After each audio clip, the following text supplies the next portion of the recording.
Shalom. सबको मैं प्रभु यीशु का नाम से स्वागत करता हूं।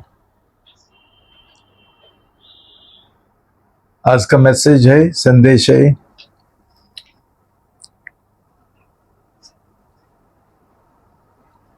शादी का सफलता का रहस्य क्या है। वो आज हम सीखेंगे और शायद और भी हमको प्रभु मौका दे ये कंटिन्यू करने के लिए। तो हम पढ़ेंगे मत्ती 22:1-14। मत्ती अध्याय 22 पद 1 से लेके 14 तक। यीशु फिर उनसे दृष्टांतों में कहने लगा, स्वर्ग का राज्य उस राजा के समान है जिसने अपने पुत्र का विवाह किया और उसने अपने दासों को भेजा कि निमंत्रित लोगों को विवाह के भोज में बुलाए, परंतु उन्होंने आना न चाहा। फिर उसने और दासों को ये कहकर भेजा, निमंत्रित लोगों से कहो, देखो मैं भोज तैयार कर चुका हूँ, मेरे बैल और पले हुए पशु मारे गए हैं और सब कुछ तैयार है, विवाह के भोज में आओ। परंतु वे उपेक्षा करके चल दिए, कोई अपने खेत को, कोई अपने व्यापार को। अन्य लोगों ने जो बच रहे थे उसके दासों को पकड़कर उनका अनादर किया और मार डाला। तब राजा को क्रोध आया और उसने अपनी सेना भेजकर उन हत्यारों का नाश किया और उनके नगर को फूंक दिया। तब उसने अपने दासों से कहा, विवाह का भोज तो तैयार है, परंतु निमंत्रित लोग योग्य नहीं ठहरे। इसीलिए चौराहों पर जाओ और जितने लोग तुम्हें मिले सबको विवाह के भोज में बुला लाओ।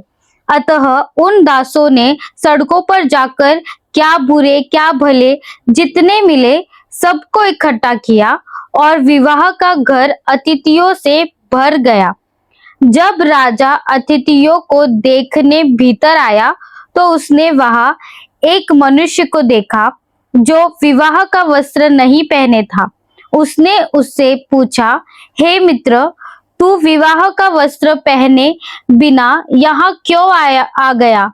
उसका मुंह बंद हो गया।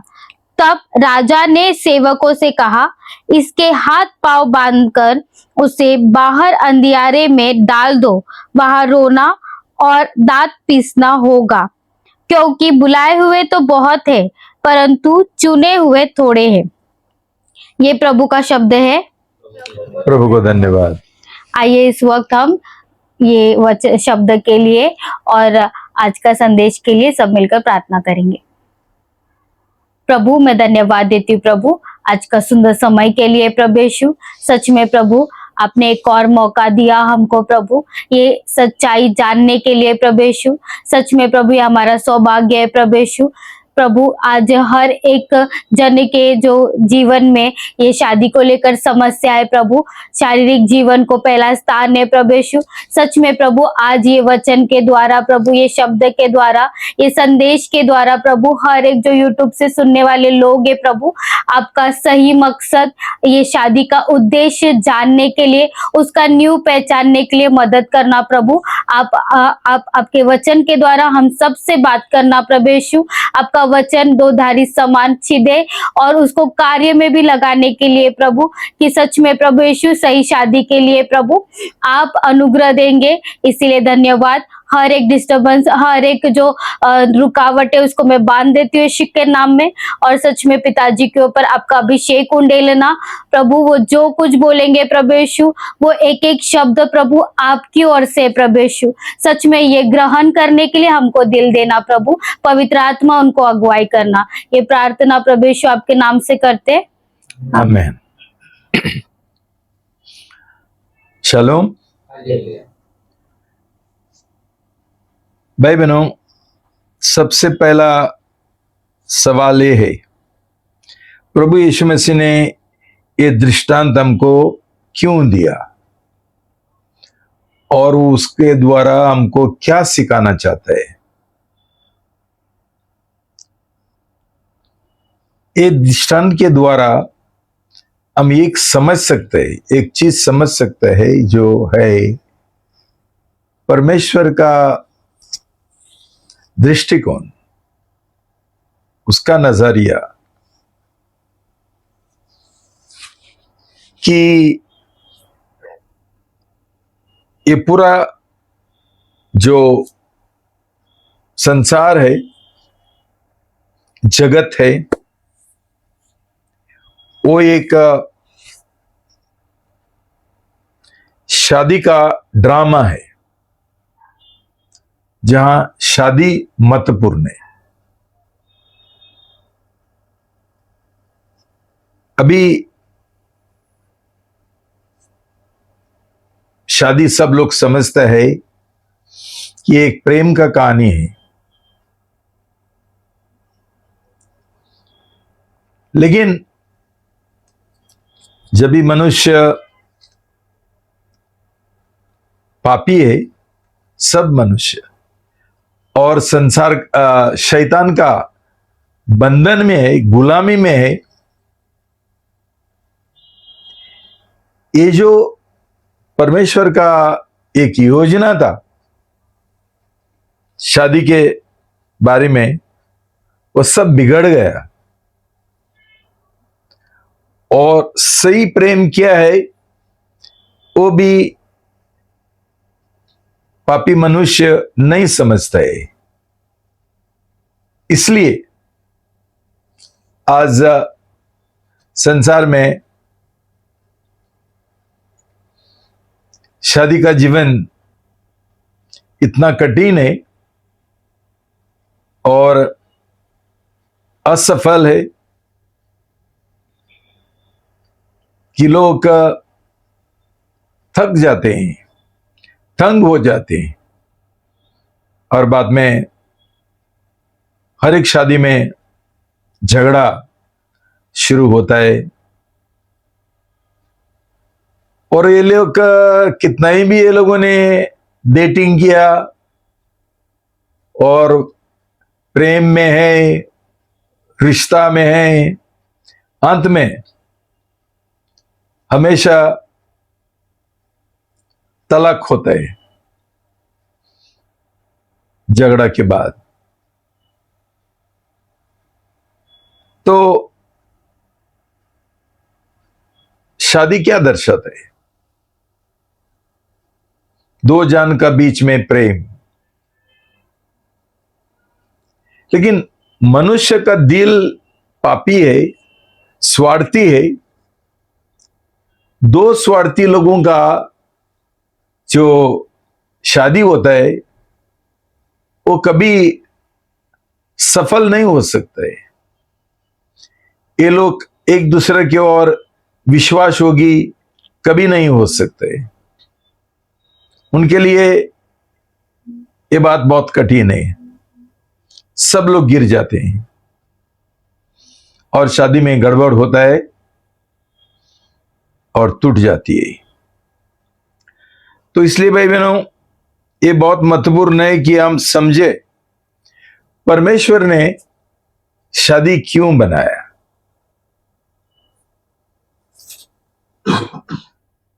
और उसका उद्देश्य क्या है, और वो जीने का तरीका क्या है, और उसका सफलता का रहस्य क्या है। दूसरी बात, ये दृष्टांत के द्वारा परमेश्वर हमको एक चीज बताना चाहता है कि एक ही शादी, विवाह ये दुनिया में है जो सही है और महत्वपूर्ण है।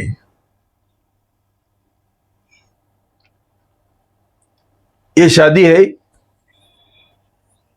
परमेश्वर का पुत्र का, प्रभु यीशु का। ऐसा इधर लिखा है कि एक राजा ने उसका बेटा का शादी के लिए एक बड़ा उत्सव रखा। इसका मतलब क्या है? परमेश्वर का उद्देश्य था कि प्रभु यीशु मसीह को इस संसार में बेचते हुए वो पहला लोगों को सिखाए प्रेम का मतलब क्या है। प्रभु का वचन बोलता है कि परमेश्वर प्रेम है और ये प्रेम खास है, और उसका यूनानी भाषा में नाम है अगपे, जो हम हिंदी में सुप्रीति बोलते हैं। ये क्या सुप्रीति है, क्या अगपे है? निस्वार्थी प्रेम। ये दुनिया में हर एक प्रेम स्वार्थी है। क्यों?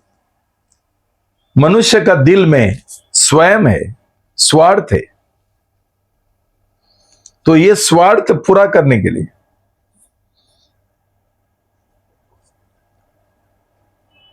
वो हर एक काम करता है उसका फायदा के लिए। तो भाई बहनों, दूसरा सब जो है संसार में शादी है, ये जेरॉक्स कॉपी है। हमारा डॉक्यूमेंट्स जब भी रहता है तभी एक ओरिजिनल रहता है, दूसरा कॉपी रहता है। प्रभु यीशु मसीह का जो आत्मिक शादी है वो एक सही और ओरिजिनल और असली शादी है। और परमेश्वर सब लोगों को बुलाता है ये शादी में भाग लेने के लिए। आपने सुना होगा क्या क्या कैसा कैसा लोगों को बुलाया, जाओ रास्ते पे सब लोगों को बुलाओ। क्यों? परमेश्वर जो पापी लोग है उनको पाप का क्षमा करना चाहता है, उनको पाप से छुटकारा देना चाहता है, और इसलिए उसने उसका इकलौता पुत्र को इस संसार में भेजा ताकि प्रभु यीशु मनुष्य का पाप का दाम चुका सकते हैं। उसने कष्ट उठाया हमारा पापों के लिए, उसने लहू बहाया हमारा पापों के लिए, और हमारे लिए एक नया मार्ग खुला किया ताकि हम ये जो प्रभु यीशु मसीह का क्रूस का बलिदान है और जो क्षमा उसने हमारे लिए हासिल किया, वो क्षमा हमको मिले और हमको पाप से छुटकारा मिले, शैतान का बंधन से, गुलामी से हमको छुटकारा मिले, आजादी मिले। और जब तक हमारा पाप का क्षमा हमको नहीं मिलते और शैतान का गुलामी से और पाप का गुलामी से, मौत से छुटकारा हमको नहीं मिलेगा, भाई बहनों, किसी का ही ये संसारी और मानवीय का शादी सफल नहीं हो सकता है। हम इसको बोलते हैं नया जन्म। जो लोगों का नया जन्म नहीं हुआ, ये लोगों का शादी कभी सफल नहीं हो सकते। ये लोग का अविश्वासी होने दो, अन्य जातियों का लोग होने दो, वो जो नमदारी मसीह होने दो, धार्मिक मसीह होने दो, दुनियादारी मसीह होने दो, ये ऐसा गलत मसीह लोगों का भी शादी कभी सफल नहीं हो सकता है। कभी परमेश्वर का आशीर्वाद ये शादी के ऊपर नहीं हो सकता है। तो भाई बहनों, ये सब लोगों को परमेश्वर ने ये बोझ के लिए बुलाया, और ये समझो मेहमान का रूप से। तो भाई बहन, आपने समझना चाहिए, जिनका अभी तक नया जन्म नहीं हुआ, जब भी तुम लोग चर्च में आते हैं, जिनका गलत बपतिस्मा भी हुआ, जो लोगों का सही उद्धार नहीं हुआ, नया जन्म हुआ, ये सब लोग मेहमान हैं।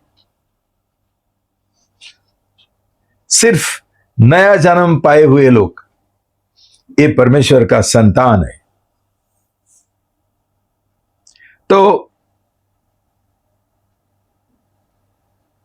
तो ये राजा ने देखा कि एक जन, उसके पास शादी का कपड़े नहीं थे, वस्त्र नहीं था, और उससे पूछा, तू कैसा आया शादी को बिना उचित वस्त्र ना पहनते हुए? तू कैसा आया? और ये वस्त्र क्या है भाई बहन? ये वस्त्र नीतिमत्व का वस्त्र है। नीतिमत्व का वस्त्र क्या है? उद्धार का वस्त्र है, नया जन्म का वस्त्र है, जिसके द्वारा हमारा पाप क्षमा होता है, हमको शैतान का बंधन से, पाप से, मौत से छुटकारा मिलता है,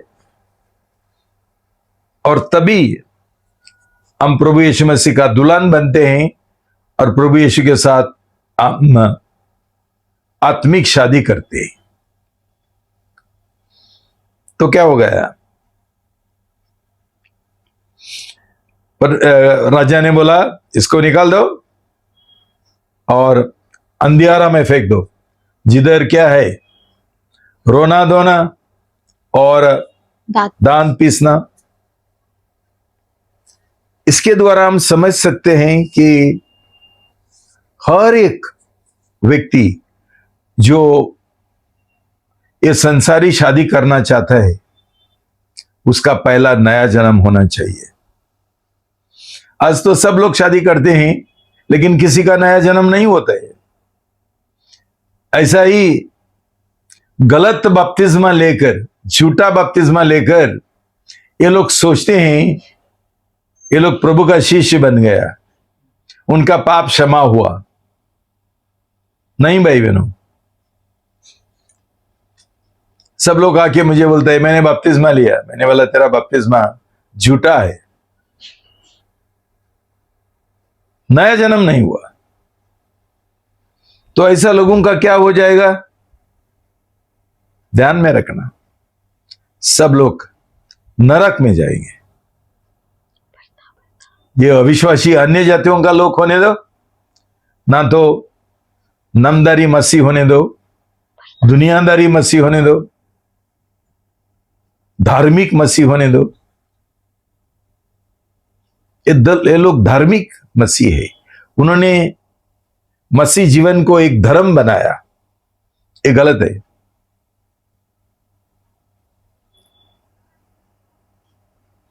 तो उधर लिखा, राजा को गुस्सा आ गया, ही वॉज एनरेज्ड। भाई बहनों, हम समझते हैं क्या कि जब भी हमारा नया जन्म नहीं होता है, परमेश्वर हमारे और नाराज है, गुस्सा में है, क्रोधित है। हम बहुत हल्का रूप से लेते हैं, चलता है करके। नहीं चलता है भाई बहनों। अभी हमको कुछ समझता ही नहीं कि हम लोगों ने ऐसा गलत शादी किया, बिना नया जन्म प्रभु यीशु के साथ हमने शादी का करार नहीं किया, और उसके बाद सही बपतिस्मा नहीं लिया, पश्चाताप के साथ शादी का करार करते हुए प्रभु यीशु के साथ 100% समर्पण और 100% संसार से अलग दई, उसका बिना हम बपतिस्मा लेते और बोलते हैं मेरा उद्धार हो गया, और बाद में संसारी जीवन जी रहे। बिल्कुल। शायद रविवार को चर्च में जाते हैं, लेकिन पूरा दूसरा 6 दिन खुद के लिए जी रहे हैं, खुद के लिए, संसार के लिए, पैसा के लिए, नौकरी के लिए और शादी के लिए, गलत शादी के लिए।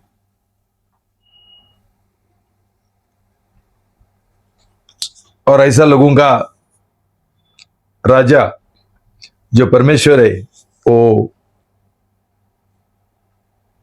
क्रोधित होकर, नाराज होकर ये सब लोगों को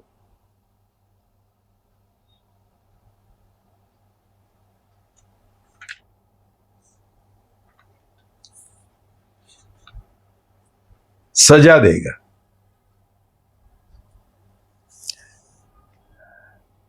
तो भाई बहनों, प्रभु का वचन बोलता है, bind him hand and foot and cast him into the outer darkness. हाथ पैर बांध के उसको अंधियारा में फेंक दो। और अंत में ये लिखा है, many are called but few are chosen. सब लोगों को बुलाया है, कोई पक्षपात नहीं है।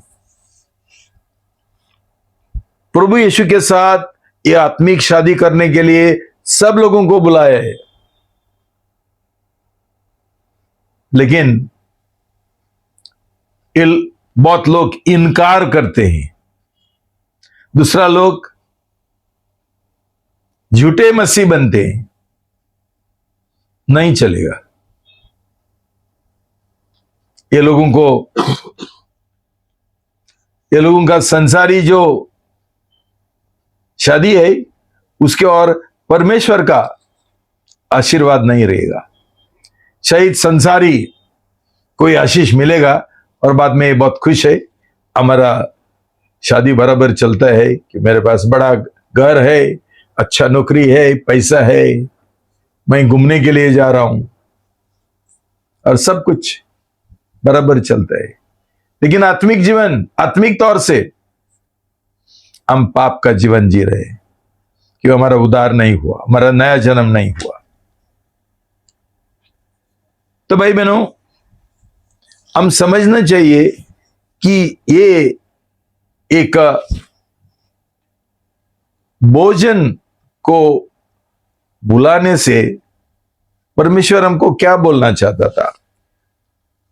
प्रकाशित वाक्य 3:20। प्रकाशित वाक्य अध्याय 3 पद 20। देख, मैं द्वार पर खड़ा हुआ खटखटाता हूँ। यदि कोई मेरा शब्द सुनकर द्वार खोलेगा, तो मैं उसके पास भीतर आकर उसके साथ भोजन करूंगा और वो मेरे साथ। भाई बहनों, भोजन एक प्रेम का, रिश्ता का एक चिन्ह है। जब भी हम किसके साथ दोस्ती करना चाहते हैं, हम उसको घर पे बुलाते हैं खाना खाने के लिए, हमारा परिवार का हिस्सा बनने के लिए, वो हमारा दोस्त बनने के लिए। तो ये जो भोजन को परमेश्वर ने हमको बुलाया, वो इसलिए कि वो हमारा साथ एक प्रेम का रिश्ता बनाना चाहता है। परमेश्वर प्रेम है और निस्वार्थी प्रेम है। वो चाहता है कि मनुष्य पाप का क्षमा पाते हुए और शैतान से छुटकारा पाते हुए ये सच्चा परमेश्वर के साथ एक प्रेम का रिश्ता बनाए, कि ये भी मनुष्य भी प्रेम बने, निस्वार्थी प्रेम बने। यही कारण है और उद्देश्य है ये भोजन का। वो एक प्रेम का रिश्ता दर्शाता है।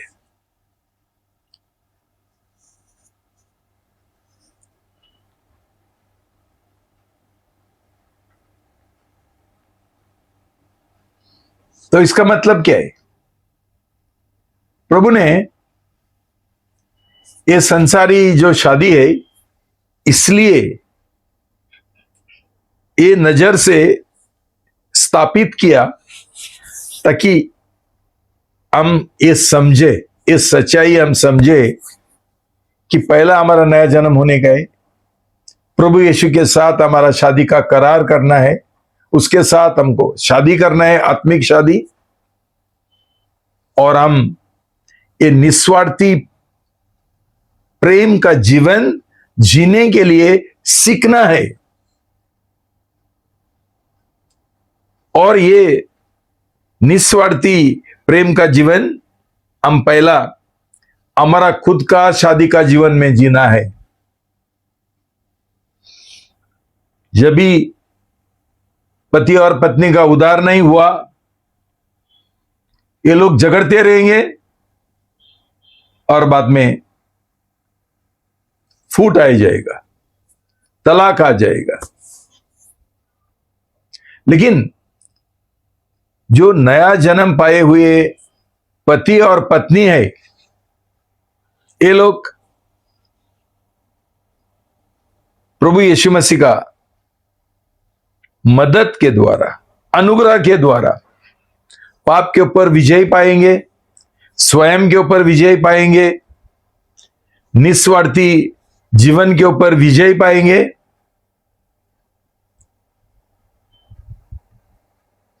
स्वार्थी जीवन की ओर विजय पाएंगे और निस्वार्थी प्रेम करने के लिए सीखेंगे प्रभु का मदद से। भाई बहनों, इसके लिए नया जन्म पाना, प्रभु यीशु के साथ शादी करना, आत्मिक शादी कितना महत्वपूर्ण है ये समझना बहुत जरूरी है।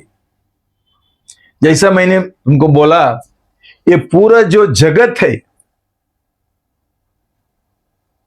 ये परमेश्वर ने उसका बेटा का, प्रभु यीशु मसीह का ये आत्मिक शादी करने के लिए बनाया और स्थापित किया।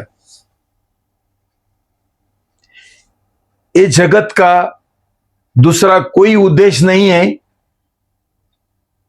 बल्कि जो अंत में महत्वपूर्ण घटना होने वाली है अंतिम दिनों में, ये संसार का सबसे बड़ा घटना है, महत्वपूर्ण घटना है। और ये है कि एक दिन मेमना का शादी होने वाली है। रेवलेशन 19:7-9। प्रकाशित वाक्य अध्याय 19 पद 7 से लेकर 9 तक। आओ हम आनंदित और मगन हो और उसकी स्तुति करें, क्योंकि मेमने का विवाह आ पहुंचा है और उसकी दुल्हन ने अपने आप को तैयार कर लिया है। उसको शुद्ध और चमकदार महीन मलमल पहनने का अधिकार दिया गया, क्योंकि उस महीन मलमल का अर्थ पवित्र लोगों के नीतिमत्वता के काम है। तब स्वर्गदूत ने मुझसे कहा, ये लिख कि धन्य है वे जो मेमने के विवाह के भोज में बुलाए गए हैं। शालोम भाई बहनों, पूरा जगत ये मेमना का जो विवाह है उसके लिए इंतजार कर रहे हैं। पूरा जगत, परमेश्वर ने एक इतना बड़ा जगत बनाया है जिसमें हमारा पृथ्वी है और उसका अलावा इतना सारा तारे है, ग्रह है, उपग्रह है, गैलेक्सीज है, पेड़ है, पहाड़ है, जानवर है, पक्षियां हैं। भाई बहनों, अपने ये नजर से सब कुछ देखना है। ये सब कुछ जो बनाया वो सिर्फ एक चीज के लिए, प्रभु यीशु मसीह का आत्मिक शादी के लिए। एक मैं तुमको छोटा सा उदाहरण देना चाहता हूं। समझो रतन टाटा, उसने नैनो कार बनाया। क्या क्या करना पड़ा उसको? बड़ा जमीन खरीद लेना पड़ा। पहला वेस्ट बंगाल में, बाद में गुजरात में, और उसके बाद उसने पूरा तैयारी किया फैक्ट्री ये नैनो कार बनाने के लिए। जो कामदार है उनके लिए घर बनाया, हर एक सुविधा उसने तैयार किया। काय के लिए? अंत में भाई बहनों, ये फैक्ट्री से एक छोटा से नैनो कार बाहर आ गया। लेकिन ये छोटा नैनो कार के लिए उसने कितना कष्ट उठाया, कितना पैसा खर्चा किया, कितना तैयारी किया। वैसा का वैसा भाई बहनों, प्रभु यीशु मसीह का शादी के लिए परमेश्वर ने पूरा जगत बनाया। और जैसा मनुष्य ने पाप किया और शैतान का गुलाम हो गया, उनको छुड़ाने के लिए खुद प्रभु यीशु मसीह को भेजा, उसका इकलौता पुत्र को। और ये पाप का प्रभु यीशु मसीह ने खुद दाम चुकाया, कष्ट उठाकर, लहू बहाकर क्रूस के ऊपर जान दिया। काय के लिए? ये दुल्हन तैयार करने के लिए, खुद का दुल्हन, ताकि प्रभु यीशु का जो बलिदान है वो स्वीकार करते हुए प्रभु यीशु का लहू से उनका पाप धुल जाए और शैतान का बंधन से उनको छुटकारा मिले। और ये लोग बाद में जो शैतान का गुलाम थे, ये परमेश्वर का संतान बन जाते हैं और प्रभु यीशु मसीह का प्रेम गुलाम बन जाते हैं और उसका दुल्हन बनने के लिए तैयारी करते हैं पूरा जीवन। तो भाई बहनों,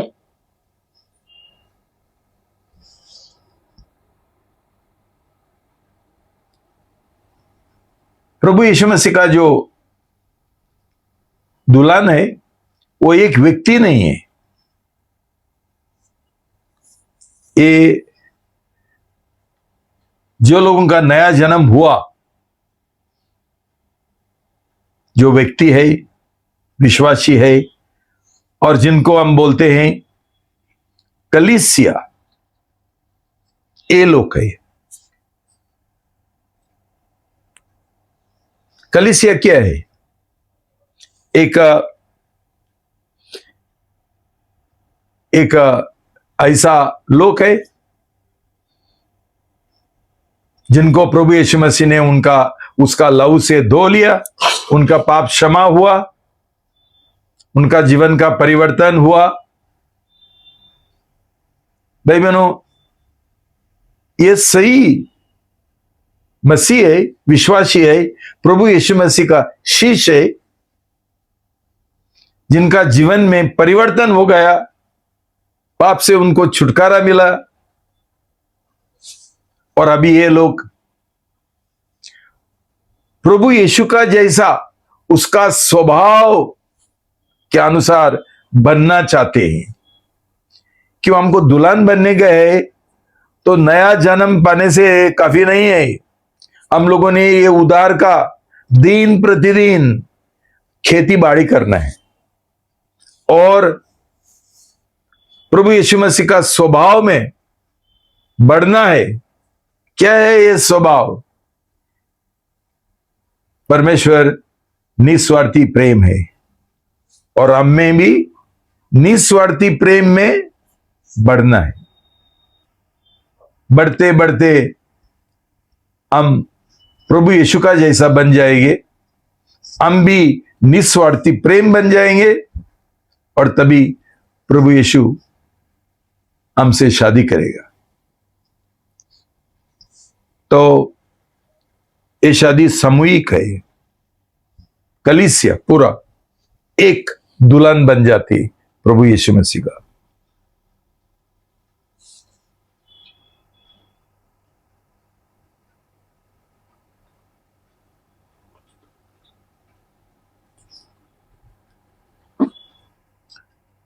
भाई बहनों, हमने ये समझना चाहिए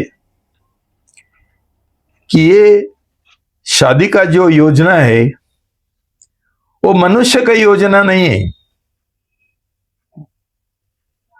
मनुष्य ने कभी सोचा नहीं शादी के बारे में,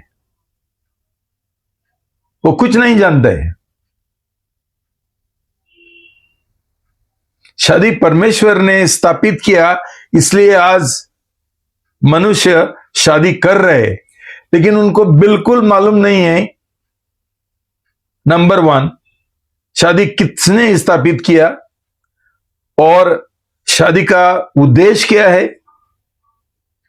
और शादी के बारे में जो नियम है वो किसने ठहराया, किसी को मालूम नहीं। आज मनुष्य सोचते हैं कि मनुष्य ने ये शादी ये किया, तो ये लोग उनका खुद का राय देते हैं। जैसा फिल्म एक्टर्स और फिल्म एक्ट्रेसेस है, ये पापी लोग, उनका समझ शादी के बारे में बिल्कुल गलत है। ये लोग एक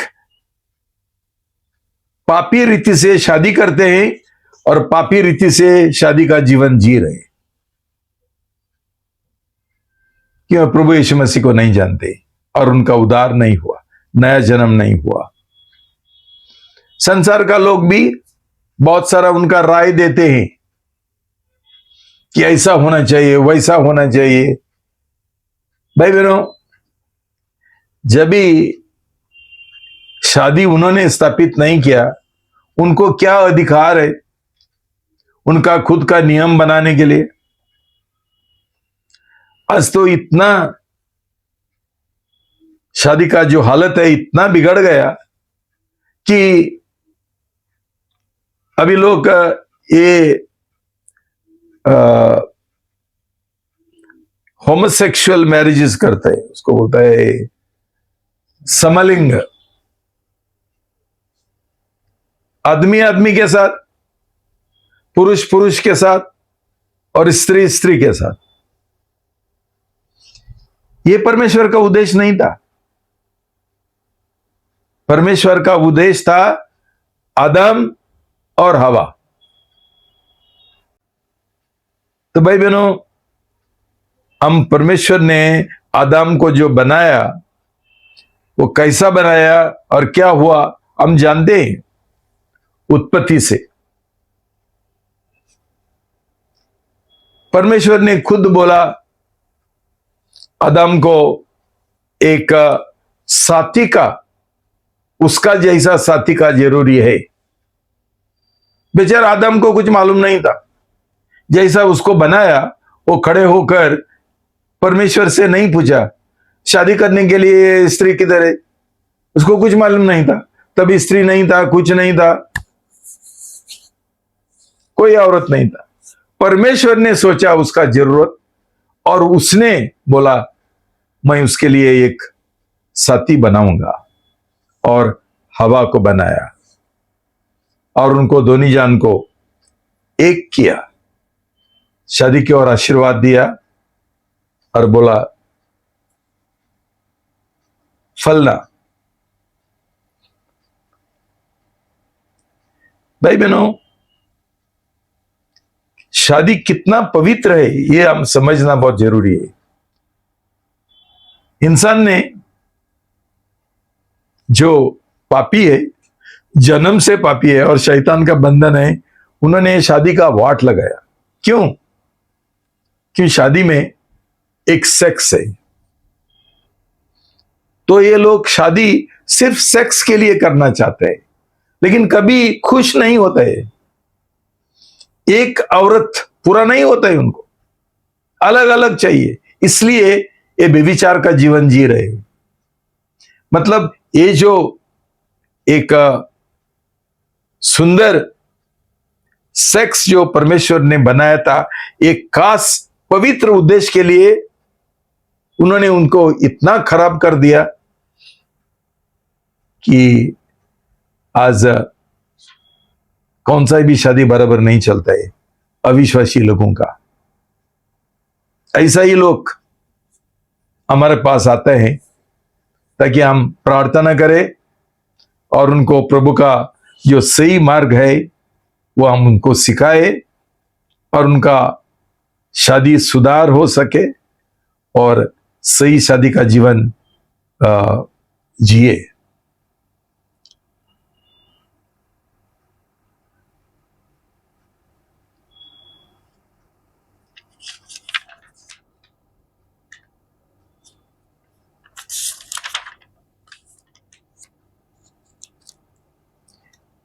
भाई बहनों,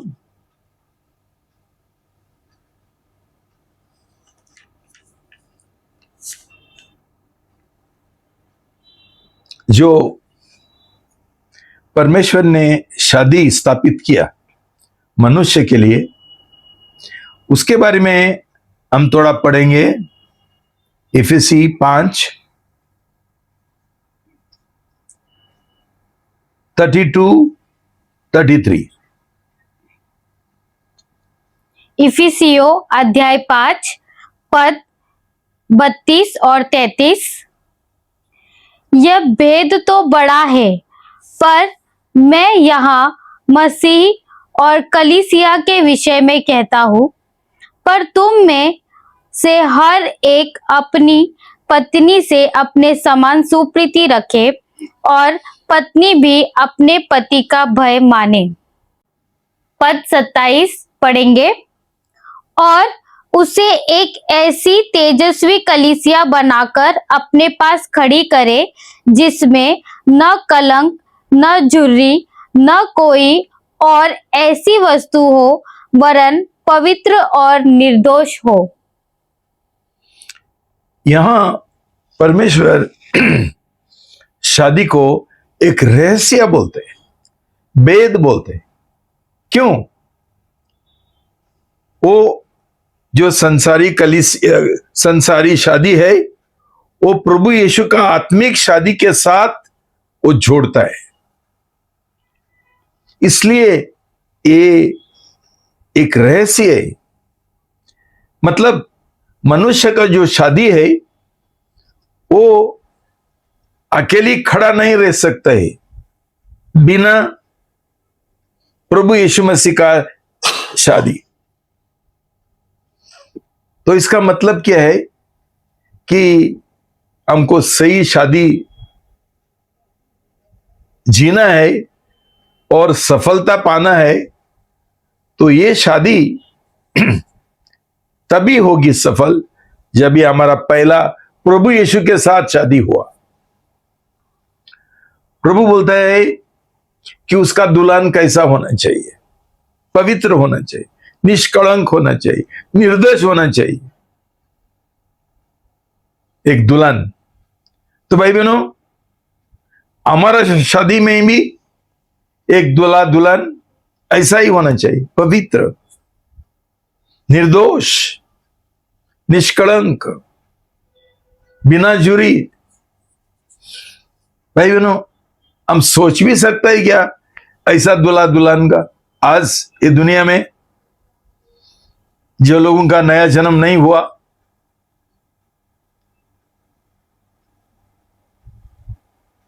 और ये लोग भी शामिल है जो गलत मसीह है, गलत विश्वासी है, नामदारी मसीह, दुनियादारी मसीह, धार्मिक मसीह, ऐसा ही उनका ही भी वैसा ही है। तो भाई बहनों, ये हम समझना जरूरी है कि एक नया जन्म पाए हुआ लोगों का जो शादी है वो एक क्या है, एक रहस्य है, वेद है। और ये शादी प्रभु यीशु के शादी के साथ जुड़ना बहुत जरूरी है। ऐसा ही कलीसिया, ऐसा ही शादी हम बोल सकते हैं धन्य हो जाएगी और आनंदित हो जाएगी और सफल हो जाएगी। क्यों? ये परमेश्वर का उद्देश्य के अनुसार है। दूसरा, जो जिनका उद्धार नहीं हुआ उनका जो शादी है वो उसका कोई अर्थ ही नहीं है, मतलब ही नहीं है। और इसलिए ये लोगों को परमेश्वर की ओर से कोई आशीर्वाद नहीं मिलते। भाई बहनों, हम पढ़ेंगे इक्लेसियास्tes 4:9-12। सबोपदेशक अध्याय 4 पद 9 से लेकर 12 तक। एक से दो अच्छे हैं, क्योंकि उनके परिश्रम का अच्छा फल मिलता है। क्योंकि यदि उनमें से एक गिरे तो दूसरा उसको उठाएगा, परंतु हाय उस पर जो अकेला होकर गिरे और उसका कोई उठाने वाला न हो। फिर यदि दो जन एक संग सोए तो वे गर्म रहेंगे, परंतु कोई अकेला कैसे गर्म हो सकता है? यदि कोई अकेले पर प्रबल हो तो हो, परंतु दो उसका सामना कर सकेंगे। जो डोरी 3 तागे से बटी हो वह जल्दी नहीं टूटती। 3 तागे से बटी हो। धागे से। भाई बहनों, ये 3 धागे कौन है? ये 3 धागे है पति, पत्नी और प्रभु यीशु मसीह। जब भी एक सही हम शादी करेंगे, दो नया जन्म पाए हुए व्यक्तियों का बीच में, उसमें प्रभु यीशु रहता है। और इसलिए ये शादी में सफलता होता है। जिस शादी में प्रभु यीशु नहीं है, मैं नामदारी मसीह लोगों को के बारे में नहीं बोल रहा हूं, ये लोग तो अविश्वासी का समान है। नया जन्म पाए हुए लोग जिन्होंने पूरा जीवन 100% प्रभु यीशु की ओर समर्पण किया और संसार को त्याग दिया, ये लोगों का शादी में कुछ गड़बड़ हो जाएगा, कुछ कमजोरी से उनका एक गलत फहमी हो जाएगा। तो प्रभु का वचन बोलता है प्रभु यीशु उनको उठाएगा, वो उनको पकड़ के रखेगा और उनका शादी और उनका प्रॉब्लम सॉल्व करने के लिए वो मदद करेगा। इसलिए भाई बहनों, ये तीसरी जो पार्टी है प्रभु यीशु मसीह, हमारा हर एक जन का सही शादी में होना बहुत जरूरी है। तो अब हम समझ सकते हैं, जब भी हमारा कई लोग बॉयफ्रेंड्स गर्लफ्रेंड्स करके शादी करते हैं, ये शादी के ऊपर कोई आशीर्वाद है ही नहीं। क्यों? प्रभु यीशु मसीह नहीं है। ये लोग प्रभु यीशु से ज्यादा बढ़कर उसका बॉयफ्रेंड को और गर्लफ्रेंड को ज्यादा महत्व देता है। बॉयफ्रेंड को पसंद करने के लिए और गर्लफ्रेंड को पसंद करने के लिए ये लोग प्रभु यीशु मसीह को छोड़ देते हैं।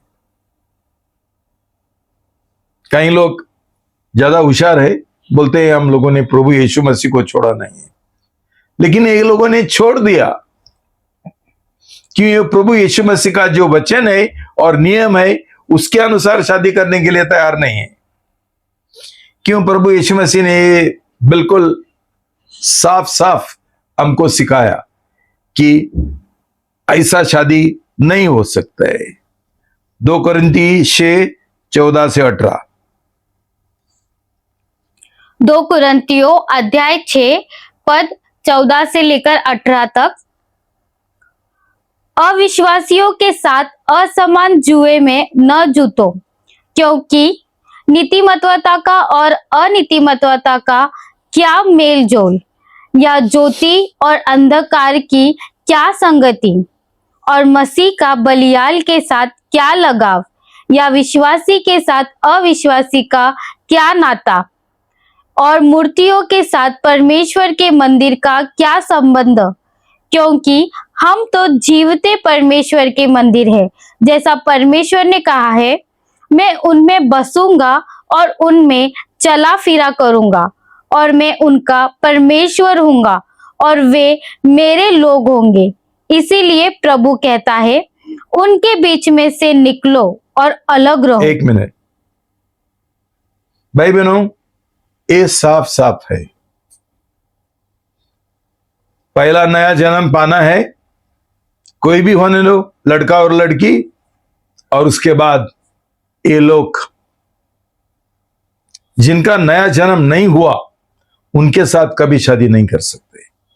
ये प्रभु यीशु मसीह का सच्चा परमेश्वर का योजना है और उद्देश्य है, उसमें दो राय नहीं है। लेकिन भाई बहनों, क्यों प्रभु का वचन बोलता है दो जुआ जो है वो समान नहीं रहेंगे, एक ऊंचा है एक नीचे है, तो शादी कैसा चलेगी और बैलगाड़ी कैसी चलेगी?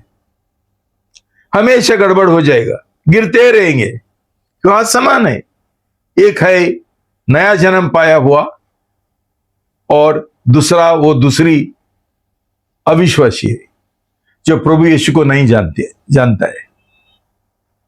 हमें समझना चाहिए, प्रभु बोलता है क्या संबंध है, कैसा साथ में जी सकते, कैसा शामिल हो सकते, क्या लेना देना है। ज्योति और अंधकार, जो लोग नया जन्म पाया है ये प्रभु यीशु मसीह का ज्योति है, जिनका नया जन्म नहीं हुआ ये दूसरा साथी पार्टनर अंधकार है, अंधियारा है। ये दो जन ऐसा लोगों का शादी कैसा सफलता पाएगी? आप सोचो। ये परमेश्वर का तरीका है, उसका योजना है, हम ये बदल नहीं सकते हैं। क्यों? हमको ये बॉयफ्रेंड को बोलने के लिए हिम्मत नहीं है कि आज से हम हमारा रिश्ता तोड़ देंगे। वो लड़की को बोलेंगे गर्लफ्रेंड को कि सॉरी, अभी मैं प्रभु यीशु का क्या देखो, नया जन्म पाए हुए लोग ऐसा बोल देंगे, लेकिन इनका नया जन्म नहीं हुआ, अभी भी अविश्वासी है, ये लोग बॉयफ्रेंड और गर्लफ्रेंड को कैसा बोलेंगे, अभी ये हमारा रिश्ता नहीं चलेगा, हम लोगों ने अलग होना पड़ेगा। नहीं, उनको हिम्मत नहीं है। क्यों? उनके अंदर प्रभु यीशु का प्रेम नहीं है। उन्होंने अभी तक प्रभु यीशु के साथ ये आत्मिक शादी किया ही नहीं, आत्मिक शादी का करार के द्वारा। तो भाई बहनों, ये समझ लो, आज तो दुखी बात है, जो लोग मसीह कलीसिया बोलते हैं, क्रिश्चियन, वहां भी वही चलता है। ये लोग चर्च में क्यों जाते हैं? कोई बॉयफ्रेंड गर्लफ्रेंड ढूंढने के लिए। उनको प्रभु यीशु नहीं चाहिए, उनको शादी चाहिए। ये लोगों का उद्धार नहीं हुआ और ये लोगों ने बपतिस्मा ले लिया। ये गलत पास्टर जो है, उन्होंने उनको ये दिया, बपतिस्मा दिया। तो अभी सिर्फ ये दो अविश्वासी, वो गलत विश्वासियों का शादी होना बाकी है, जिसके द्वारा उनके ऊपर श्राप आ जाएगा। क्यों?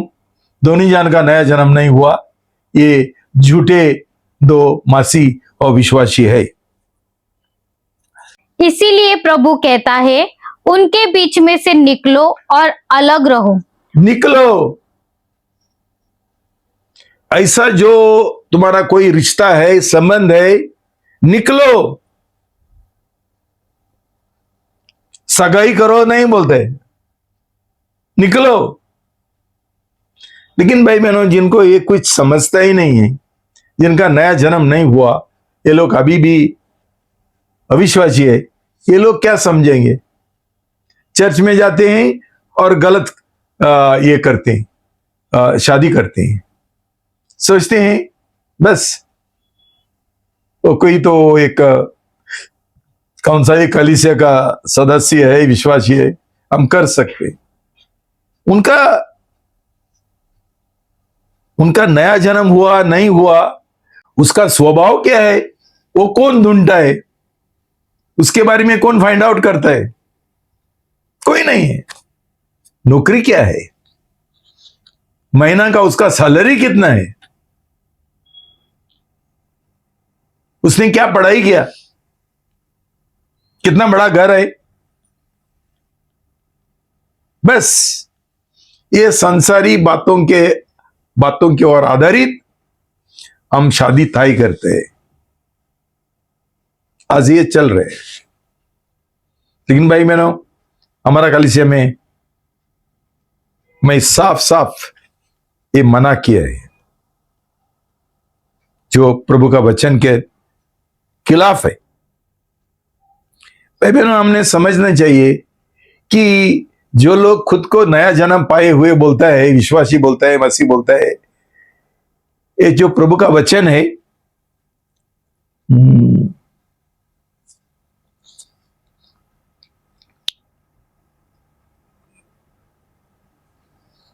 प्रभु का वचन बोलता है, तुम्हारे खुद नहीं है, you are not your own, you have been bought by the blood of Jesus. हम हमारे खुद के नहीं है,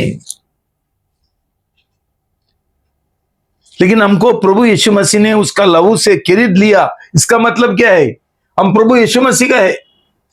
जिन्होंने नया जन्म पाया है, ये लोगों का खुद का इच्छा बिल्कुल नहीं है।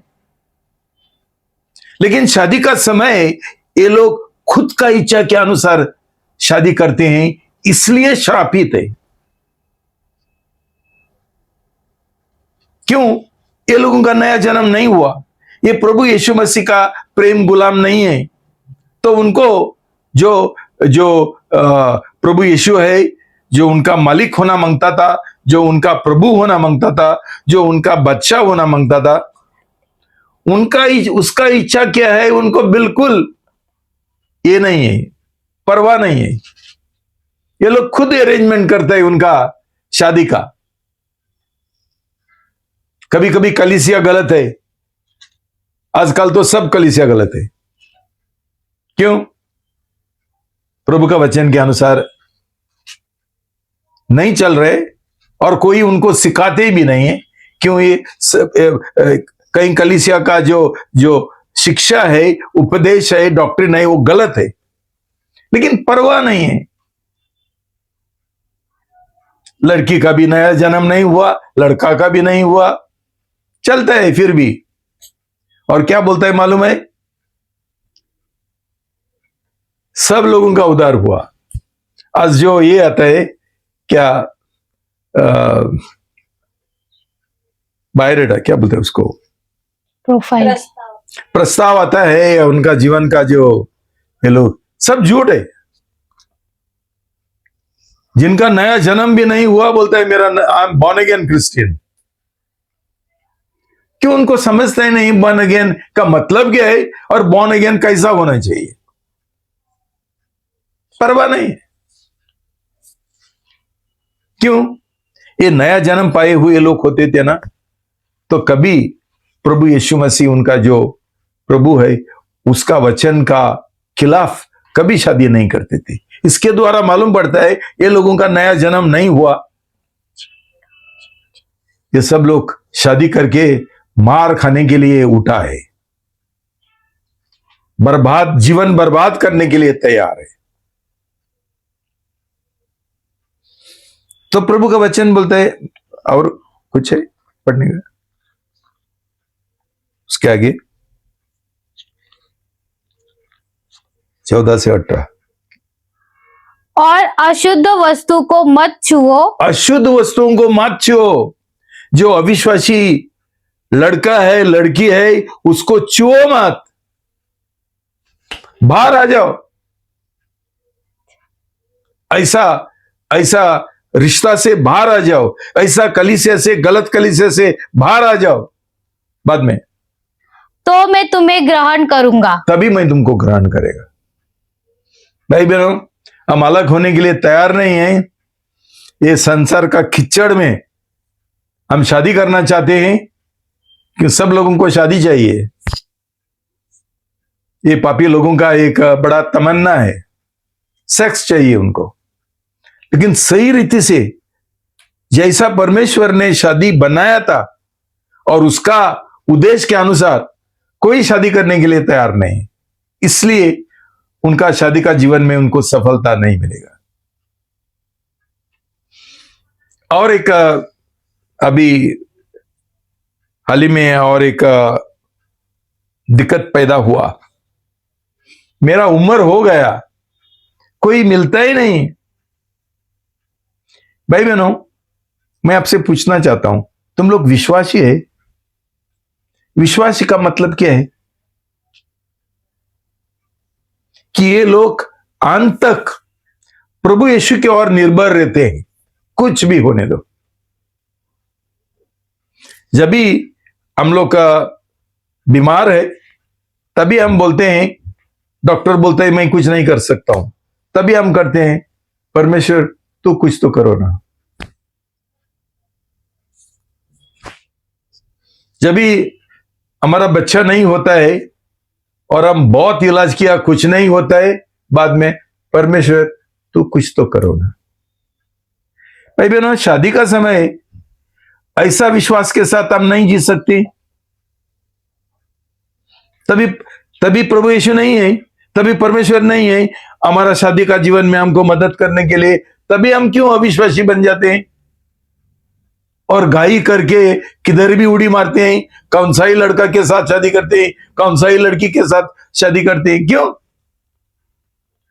प्रभु का वचन बोलता है मत्ती 24:13, मत्ती अध्याय 24 पद 13, परंतु जो अंत तक सहनशीलता में टिके रहेगा उसी का उद्धार होगा।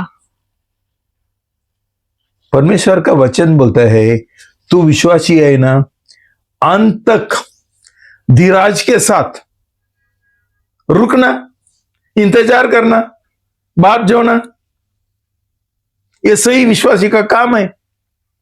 तो किधर गया विश्वास?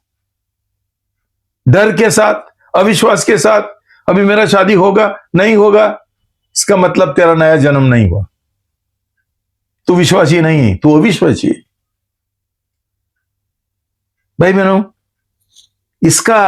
इसका पूरा जो ये समस्या का जड़ किधर है कि आज नया जन्म पाए हुए लोग है ही नहीं, मसीह लोग है ही नहीं, पास्टर भी नहीं है। अर्धा मसीह है, अर्धा दुनियादारी है, दुनिया का प्रेम करते। प्रभु यीशु बोलता है ऐसा लोग मेरा शिष्य नहीं बन सकते।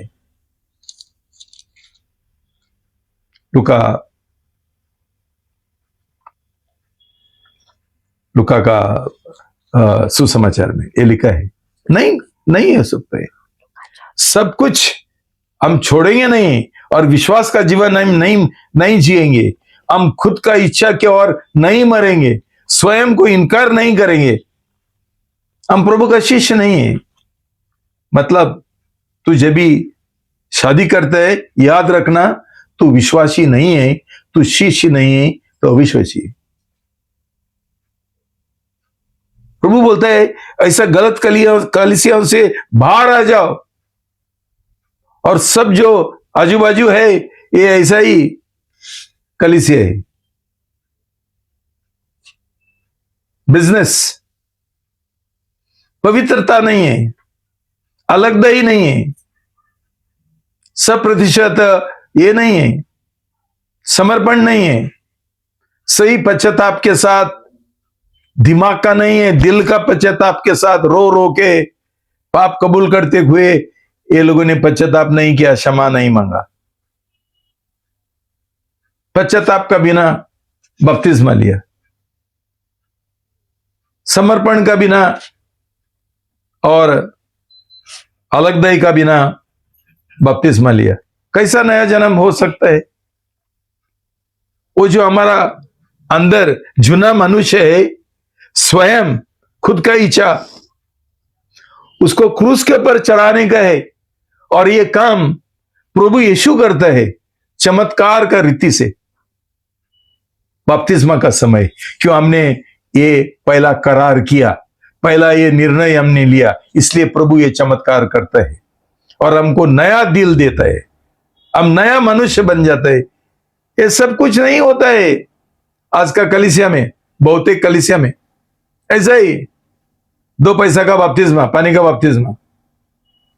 और कई लोगों को शर्म भी नहीं लगता है, तुम हमारा कलीसिया में आ जाओ, हम लोग तुमको तुरंत बपतिस्मा देगा। क्यों? ये लोग पागल है। इनको परमेश्वर ने चुना नहीं है पास्टर बनने के लिए, खुद पास्टर बन गया। एक पिताजी बोलता है मैंने, मेरा 2 बच्चे हैं, उनको मैंने पास्टर बनाया। मैंने बोला तू कौन है? परमेश्वर, प्रभु यीशु मसीह। तुझे किसने अधिकार दिया ये सब कुछ करने के लिए? अनपढ़ लोग है बिल्कुल। ये भी कुछ उधार नहीं हुआ, उनका कुछ शिष्यत्व नहीं हुआ, उनका कुछ ट्रेनिंग नहीं हुआ, लेकिन पास्टर बन जाते। ऐसा डॉक्टर कोई नहीं बनते, ऐसा इंजीनियर कोई नहीं बनते, ऐसा पायलट कोई नहीं बनते, लेकिन पास्टर सब लोग बनते। तो भाई बहनों, मैं क्या बोलना चाहता हूं कि हम सही विश्वासी है, नया जन्म पाया हुआ है, इंतजार करो, रुको। परमेश्वर इतना चमत्कार कर सकता है, प्रभु यीशु मसीह इतना चमत्कार कर सकता है। जो लोग मरने वाले हैं उनको बचाता है, जो मुर्दे हैं उनको जिलाता है, जिनको बच्चे नहीं उनको बच्चा देता है, चंगाई देता है। हमको प्रभु ये नहीं देगा, शादी करने के लिए एक लड़का लड़की नहीं देगा। इतना हम लोग अविश्वासी है। तेरा उम्र का क्या फर्क पड़ता है? अब्राहम का 100 साल का ये उम्र था, फिर भी उसको बच्चा नहीं दिया। लेकिन जब भी हमारे अंदर अविश्वास है, हम अविश्वासी है, हमको विश्वास करने का कोई मन नहीं है, हम लोग हमारा ओर से, हमारा इच्छा से, हमारा रीति से हम आगे बढ़ते हैं और बाद में परमेश्वर का श्राप उनके ऊपर आता है। भाई बहनों, मैं तुमको विश्वास दिलाने के लिए फिर एक बार यिर्मयाह 29:11 पढ़ेंगे। यिर्मयाह अध्याय 29 पद 11। क्योंकि यहोवा की यह वाणी है कि जो कल्पनाएं मैं तुम्हारे विषय करता हूँ उन्हें मैं जानता हूँ, वे हानि की नहीं वरन कुशल ही की है, और अंत में तुम्हारे उज्जवल भविष्य की पूरी करूंगा। शालोम, ये प्रभु का वचन है। क्या बोलता है? परमेश्वर का जो योजना है, सोच है, हमेशा हमारा भलाई के लिए है, हमारा बुराई के लिए नहीं है, हमारा हानि के लिए नहीं है, हमारा एक खुशहाल भविष्य के लिए। ये एक स्वर्गीय पिताजी का दिल है। स्वर्गीय पिताजी हमारा पिताजी है। क्यों? हमारा नया जन्म हुआ तो वो हमारा ख्याल नहीं करेगा। संसारी माँ बाप हमको धकलते है, करो करो, उड़ी मारो और मर जाओ। उसके बाद बोलेंगे हमको कुछ नहीं, तेरा शादी करके दिया मैंने, अभी तू देखो तेरा मतलब आत्महत्या करो। परमेश्वर हमको आत्महत्या करो बोलते है। उसको हमारा हानि चाहिए, हमारा बुराई चाहिए। प्रभु बोलता है मुझे तुम्हारा खुशहाल भविष्य चाहिए। ये विश्वास है हमको कि हमको जरूर प्रभु कितना ही मेरा उम्र होने दो, कितना ही भी होने दो, प्रभु यीशु चमत्कार करके हमारे लिए लड़का और लड़की दिलाएगा सही शादी करने के लिए विश्वास के साथ। ये है शादी, सही शादी परमेश्वर का मन के अनुसार, उसका उद्देश्य के अनुसार और उसका महिमा के लिए, ताकि अंत में हम प्रभु यीशु मसीह का दुल्हन बनते हुए उसके साथ हम शादी करें। भाई बहनों, मेरा इतना ही प्रार्थना है। मैं तुम्हारा बहुत प्रेम करता हूं, इसलिए ये सच्चाई तुमको मैं सिखाता हूं, ताकि उसके और तुम ध्यान देंगे, आज्ञा पालन करेंगे और उसके अनुसार चलेंगे, तुम्हारा भलाई हो जाएगा। ये शकरा मार्ग है, मैं मानता हूं, ये चौड़ा नहीं है, शकरा मार्ग है, लेकिन प्रभु का वचन हमको ये वादा करते हैं जो शकरा मार्ग में चलेंगे उनको ही आनंद काल जीवन मिलेगा। चलो, प्रभु तुमको आशीर्वाद दे। प्रार्थना करेंगे। पिता परमेश्वर, प्रभु यीशु का नाम से मैं आपसे विनती करता हूं, हमारे ऊपर दया करो। आपका वचन के लिए, शब्द के लिए मैं बहुत धन्यवाद देता हूं। प्रार्थना करता हूं इस शब्द के द्वारा, ये वचन के द्वारा हमारा दिल चिदो और सही पश्चाताप हमारा दिल में लेके आओ प्रभु। जो लोगों ने गलत शादी करने के लिए सोचा, उनको प्रभु तू अनुग्रह दो और ये शादी से पीछे हटने के लिए, ये जो शादी का जो उनका योजना है, प्लान है, वो बंद करने के लिए, तोड़ने के लिए उनको मदद करो प्रभु, उनको बचाओ प्रभु। ये लोगों का नया जन्म नहीं हुआ, उनका उद्धार नहीं हुआ। मैं प्रार्थना करता हूं प्रभु, जो अभी तक अविवाहित है उनको मदद करो, सही रीति से पहला प्रभु यीशु के साथ उनका आत्मिक शादी होने दो, नया जन्म होते हुए, और प्रभु यीशु मसीह का स्वभाव में दिन प्रतिदिन बदलने के लिए, बढ़ने के लिए उनको मदद करो प्रभु। और तभी इनका सही मन है तो प्रभु आप उनके लिए उपलब्ध करो सही लड़का, सही लड़की, चमत्कार के साथ भी जरूरत पड़ेगा तो, लेकिन उनका विश्वास मजबूत करो कि हमको सही शादी चाहिए, हमको गलत शादी नहीं चाहिए। मेरा उम्र बढ़ता है तो बढ़ने दो, लेकिन मुझे एक पवित्र शादी करने का है। गलत विश्वासियों के साथ भी नहीं करूंगा, वो करेंगे, और गलत कलीसिया के साथ भी हम ऐसा कलीसिया जुड़ेंगे नहीं। जिंदर सब जो कुछ हम सीखा है वो सब बर्बाद हो जाओ और हमारा जीवन भी बर्बाद ना हो। मैं धन्यवाद देता हूं प्रभु कि आप विश्वासियों की परमेश्वर है, दयालु परमेश्वर है, अनुग्रहकारी परमेश्वर है, कि जब भी हम आपके पास आता है पूरा विश्वास के साथ, याव के साथ, आप हमारे ऊपर दया करते हैं, हमको अनुग्रह देते हैं। यह अनुग्रह के लिए मैं विनती करता हूं, हर एक जान के ऊपर आप आशीर्वाद दो प्रभु, और जिनका मन गलत था प्रभु, उनको ये आपका वचन के द्वारा उनको मन सुधारने दो, उनका मन बदलने दो, और उनका मन का नवीनीकरण होने दो। धन्यवाद है, आपने प्रार्थना सुन लिया। यीशु का नाम से प्रार्थना करता हूं, आमीन। God bless you.